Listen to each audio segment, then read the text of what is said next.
They started calling it the scar, like the road had healed wrong. It wasn't on any map, not officially. The GPS didn't mark it as anything special. If you asked the transport hotline, they'd tell you there was no recorded issue on that stretch. If you asked the locals, they'd lower their voices and point two fingers down the highway like they were aiming a curse. I didn't hear about it until I took the night work. I'd been moving town to town with a bag of clothes, a half-dead phone, and that dry, grinding desperation you get when you've cut ties with everything and you're trying not to admit you're scared of what happens when the money runs out. My reasons were boring, human ones. Rent behind, marriage gone, pride gone after that. I didn't want sympathy. I wanted hours. I wanted cash. The job listing was a single line on a bulletin board in a servo. Tow yard, intake, night shift, cash weekly, no questions. It had an address written in thick marker and no company name. No questions sounded like mercy. The yard sat behind the last lit building before the highway swallowed everything. A chain-link fence, floodlights that hummed like insects, and a shed that had once been an office and was now just a box that contained coffee, paperwork, and the smell of old smoke soaked into cheap wood. The boss was a man named Hal, who didn't offer his last name and didn't ask for mine. "You've towed before?" he said, eyeing me like he could see how thin my savings were through my skin. "Enough," I lied. Hal handed me a clipboard and a ring of keys. "You'll be alone. You'll hear the radio. Don't get clever. Intake only." "Intake what?" He didn't answer right away. He looked past me, through the fence, out to the black ribbon of highway. Vehicles hissed by sometimes, lonely as thoughts. "There's a section of the highway," he said finally, slow, careful, where cars arrive damaged. I waited for the rest, like he was gonna laugh and call it a pothole problem, or a drunk driver problem, or a kangaroo problem. He didn't. "Arrive where?" I asked. He tapped the clipboard with one thick finger. "Here."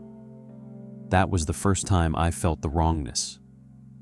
The way you feel it when a room is too quiet for how many people are in it.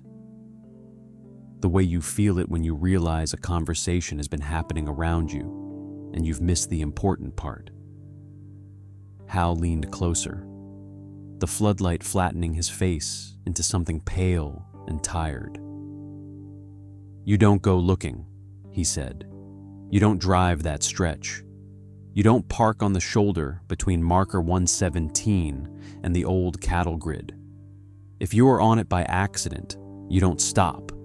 You keep rolling until you're out." He shoved the keys into my palm like they were a weapon. "Anything that shows up, you log it. You don't touch the inside. You don't wipe anything.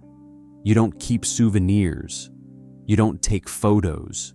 You don't post about it. You do your job, you take your money, you go home."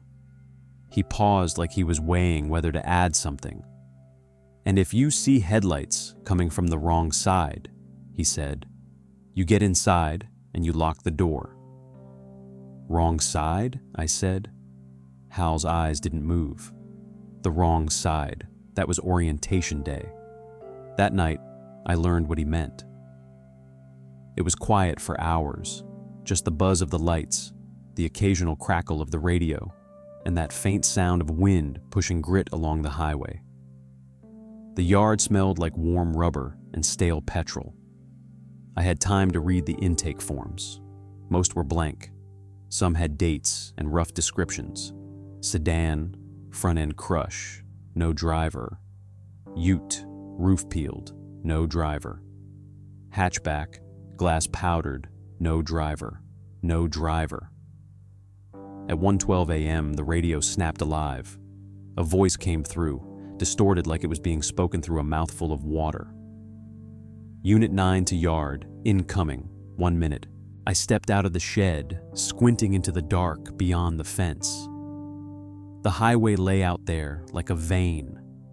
The only movement was distant, a pair of headlights approaching, steady, calm, as if nothing was wrong. Then the lights got closer, and I understood. The car didn't weave. It didn't struggle. It rolled toward me like it had all the time in the world.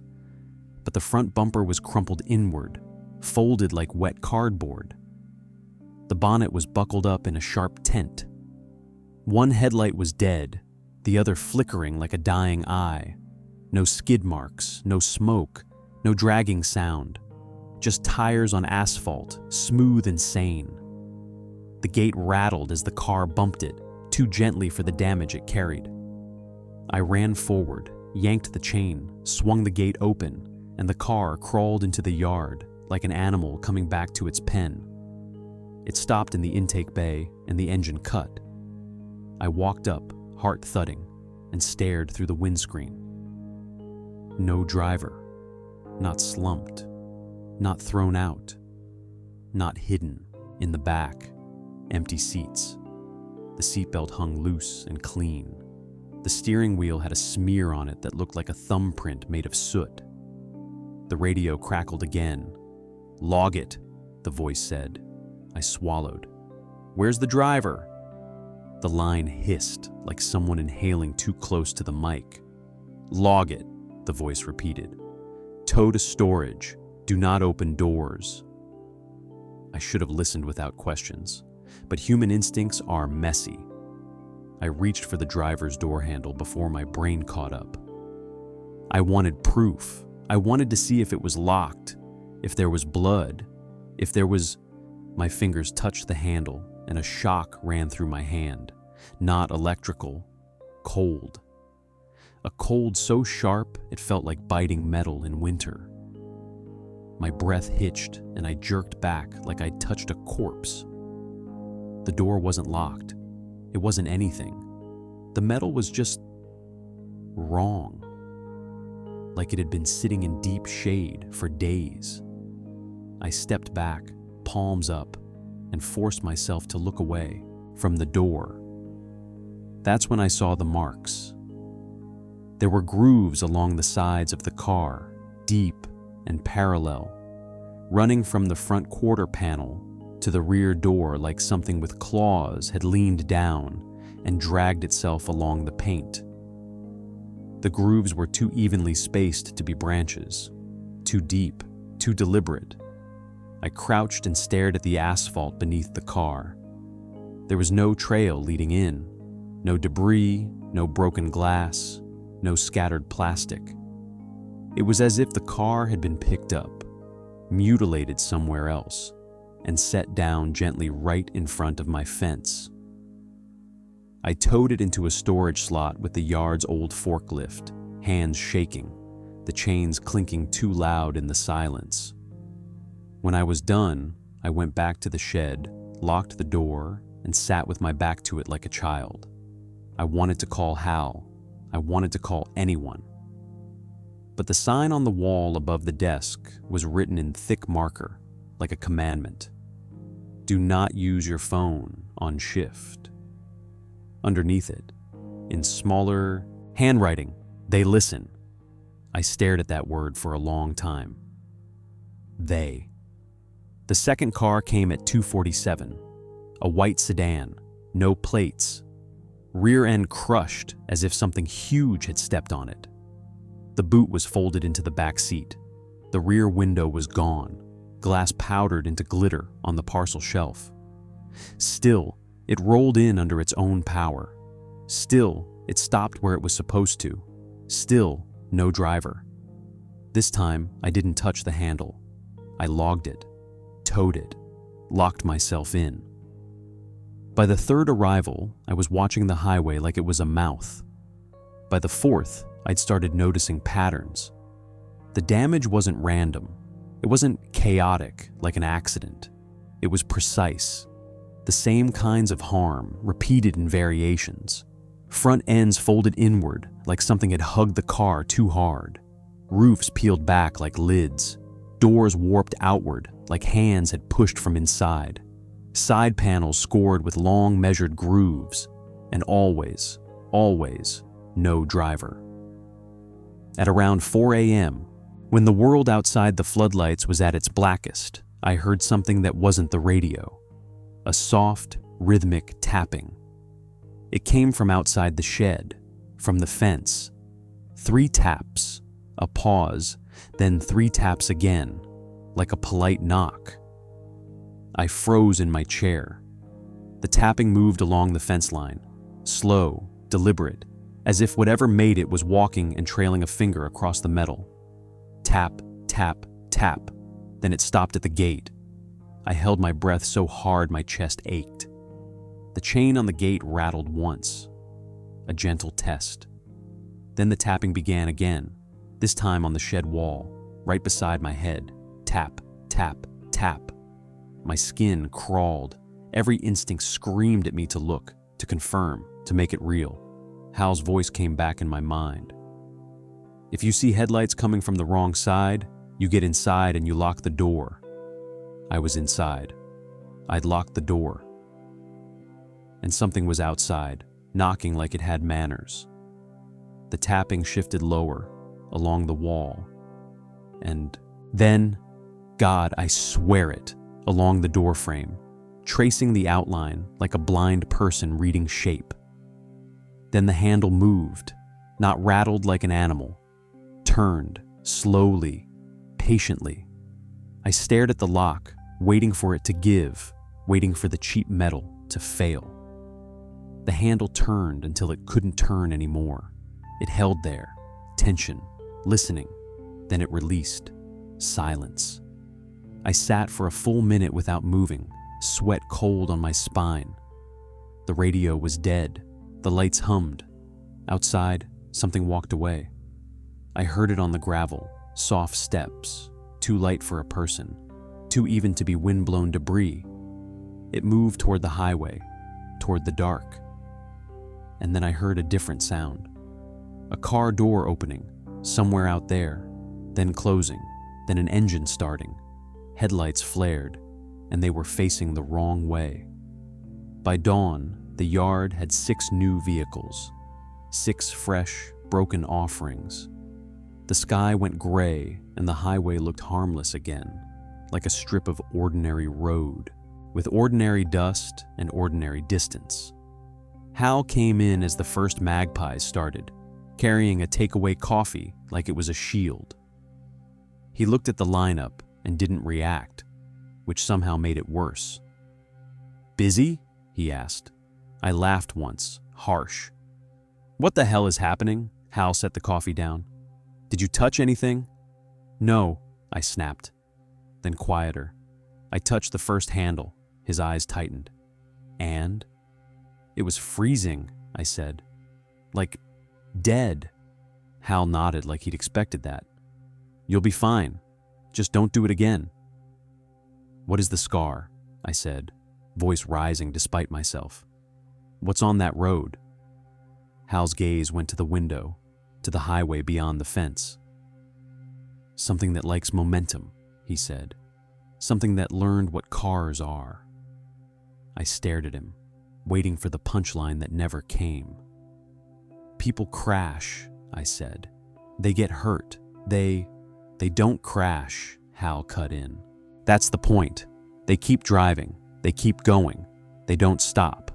That stretch doesn't like stopping." He rubbed his jaw like it pained him. "It takes what's moving and edits it." "Edits it," I echoed. Hal's eyes were flat. "Whatever goes through comes out different." "Then why isn't there debris? Why isn't the police?" Hal leaned forward, and suddenly his voice wasn't tired. It was sharp. "You think we haven't tried?" he hissed.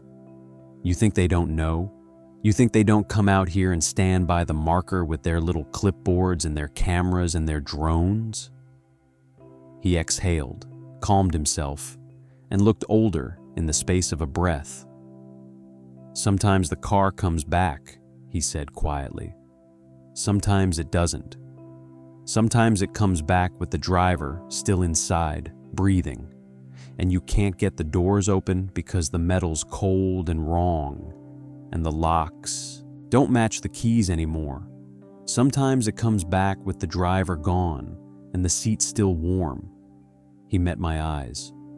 And sometimes it comes back with the driver, not quite gone, just not built right anymore. My stomach rolled. Why do people keep ending up on it? Hal's expression tightened again. Because the highway doesn't close, he said. They won't close it. It's freight, it's tourism, it's money. They'll put up signs, they'll change speed limits, they'll paint the lines brighter. They won't shut it. He stood, took his coffee, and started for the door. If you want advice, he said, hand on the knob, don't drive at night. Don't stop between marker 117 and the cattle grid. If you hear your own voice on the radio, you turn it off. He paused. And if you ever feel like the road is pulling you forward, he added, you don't fight it. You let it take you through. Fighting is how it breaks things. Then he left. I sat there alone in the shed, listening to the hum of the lights, and realized something horrible. This job wasn't about saving anyone. It was about collecting what came out. I should have quit. I didn't, because I needed the money, and because curiosity is a kind of hunger. It gets louder when you try to ignore it. It makes you do stupid things. It makes you tell yourself you're being rational when you're really just feeding it.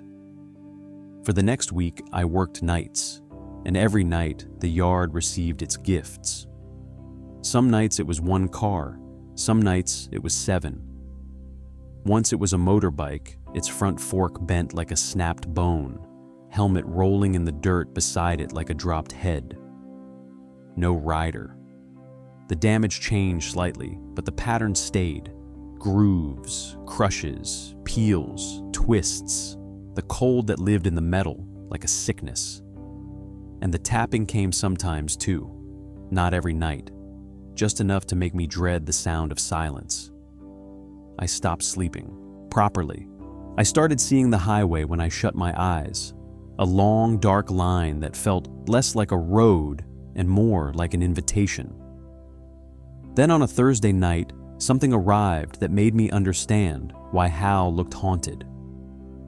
A car rolled into the yard at 3:33 a.m. A dark hatchback, minimal damage, just a spiderweb crack across the windscreen, like a thrown stone had kissed it.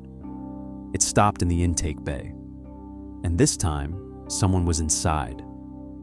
A man sat in the driver's seat, hands on the wheel at 10 and 2, posture perfect.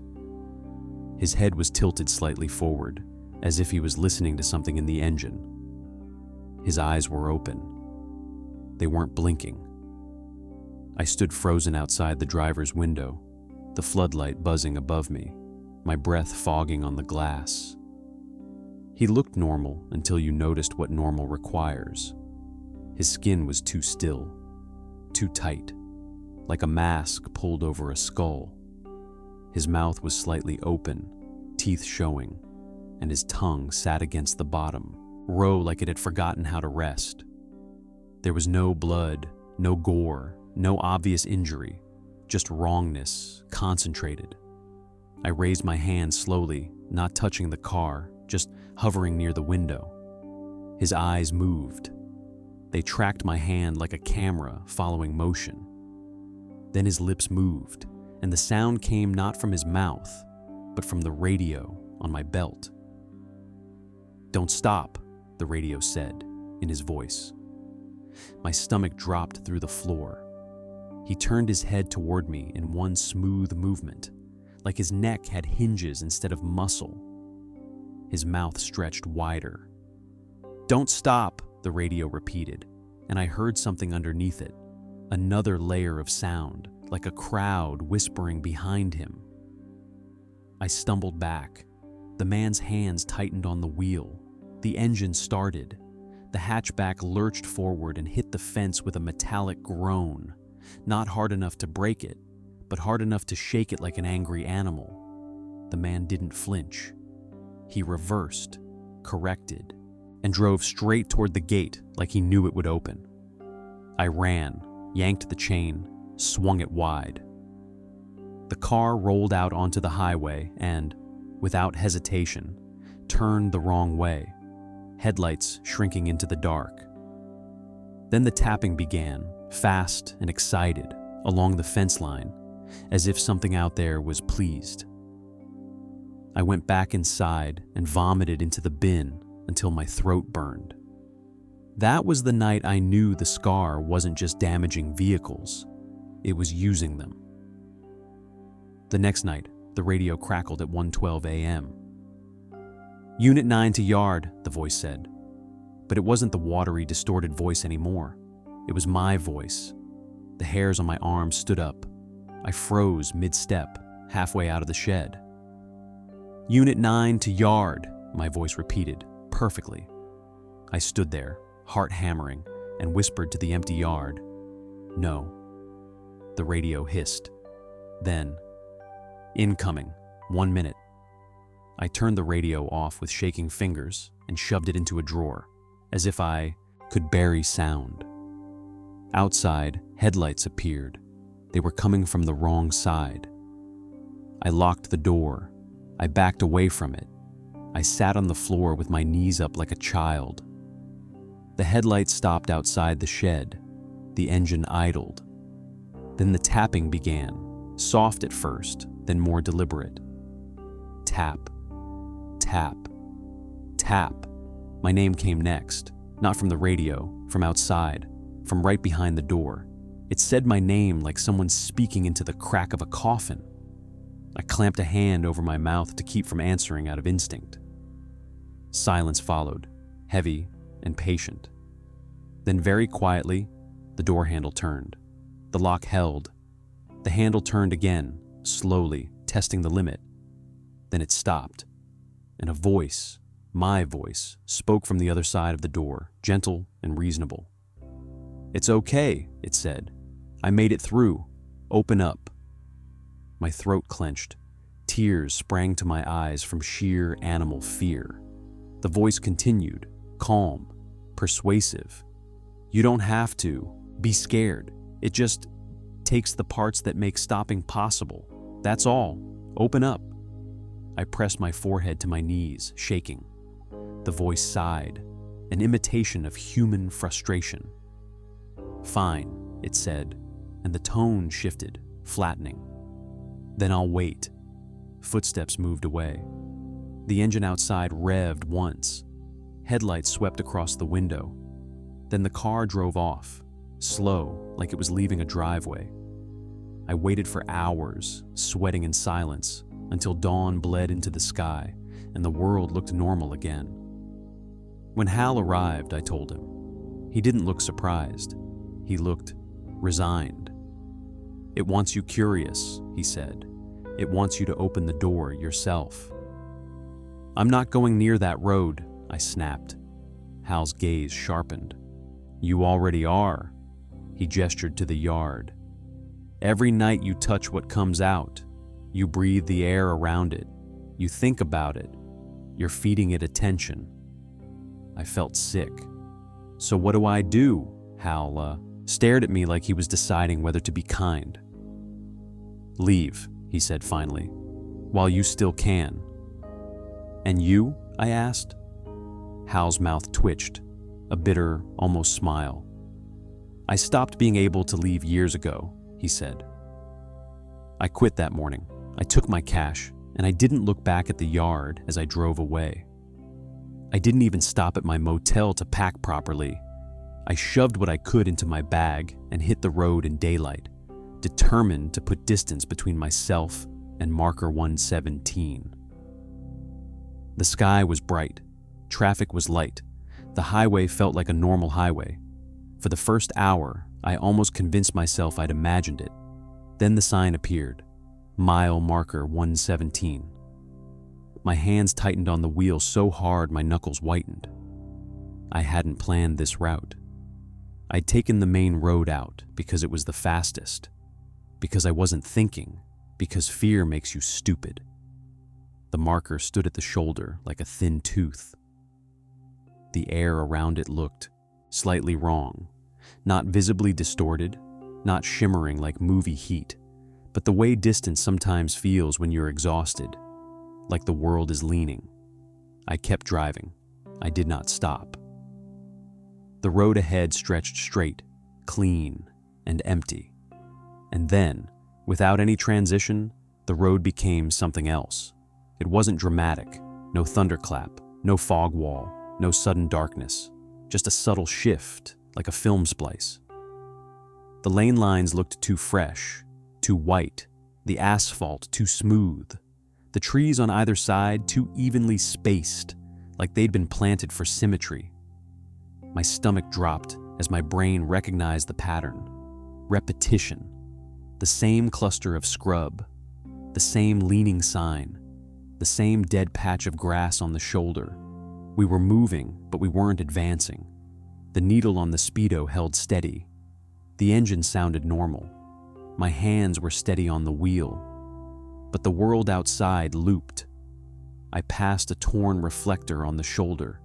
30 seconds later, I passed it again. My breath came fast. No! No! No! The urge to stop slammed into me like a physical force. Like my body suddenly remembered brakes existed and wanted them with primal relief. Hal's warning cut through my panic. Fighting is how it breaks things. So I didn't stop.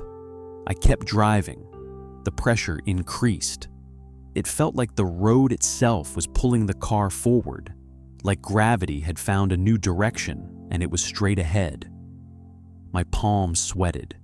My jaw ached from clenching. I could hear something faint under the engine noise, like a distant chorus, like wind through hollow pipes, like whispering. The lane lines began to drift, not side to side, but inward, narrowing the space until it felt like I was driving down a throat. In my peripheral vision, the trees leaned closer. I told myself it was an illusion. Then I saw the grooves. They were in the asphalt, running parallel to my lane. Long, deep scores like something had dragged itself along the road, carving it. And ahead, just ahead, the road surface bulged upward in a smooth, rounded rise, like a massive muscle under skin. My heart hammered. My mouth went dry. The bulge shifted, not like a pothole, like something beneath the asphalt turned. A thought hit me with awful clarity. It isn't a road, it's a lid. The bulge rose higher, slow and deliberate, and for a split second, the asphalt cracked along a seam. Just a hairline, just enough to show darkness underneath, and something pale pressed up against it from below, like a fingertip testing a barrier. The car lurched as if the steering wheel had been yanked. My body screamed to slam the brakes. I didn't. I clung to the wheel and let the momentum carry me. The world tightened. The whispering became words. My words. "Open up," the highway said, in my voice, in the vibration of the wheel, in the hum of the engine. "Stop." The asphalt seam widened as I approached. The bulge rolled beneath the lane like a paucati thing positioning itself. The car's front end dipped as if the road had become soft. I felt the tires sink. The steering wheel went heavy. The car began to slide forward, not on the surface, but into it, like the highway had become a mouth and the car was being swallowed. The cold hit me then, radiating up through the pedals, up through the floor, into my bones. I tasted metal. The dashboard flickered. The radio, off, crackled alive, hissing, and my voice came through calm and instructional. "Don't fight it." My throat tightened around a sob. The car sank further. the windshield filled with asphalt, close and intimate, like looking at skin from inches away. And then, release. A lurch, like being dropped. The tires gripped again. The engine roared back to normal. The lane lines widened. The trees returned to messy randomness. I burst out of the scar as suddenly as I'd entered it, and the world became ordinary in an instant, so sharp it almost made me laugh. I kept driving for miles, shaking, tears streaming down my face. I didn't stop until I hit the next town. I parked under bright lights. I sat there with both hands on the wheel, forcing myself to breathe. I made it through. I made it through. My phone buzzed in the cup holder. A call. No number. Private. My stomach turned to ice. I didn't answer. It rang again and again. Then my radio, my car's radio, which hadn't been on, clicked, and my voice filled the cabin, warm and familiar. "You did great," it said. "You didn't stop." My vision tunneled. I stared at the steering wheel. Slowly, like a nightmare waking up, I noticed something I hadn't seen while driving. There was a smear on the wheel, a thumbprint made of soot. And on the inside of the driver's door, just above the handle, 3 faint indentations in the plastic, as if something had tapped from the other side. Tap, tap, tap. My phone buzzed again. This time, the call. Display showed my own name. I sat perfectly still, listening to it ring, and understood the final, sick truth. The highway didn't just damage cars. It learned routes. It learned habits. It learned voices. And once you made it through without stopping, it knew you were capable of being used. The ringing stopped. For a moment, there was silence. Then, softly, politely, something knocked on the inside of my car door. 3 taps, a pause, 3 taps again, and my voice, coming from somewhere that wasn't my mouth, whispered, "Open up."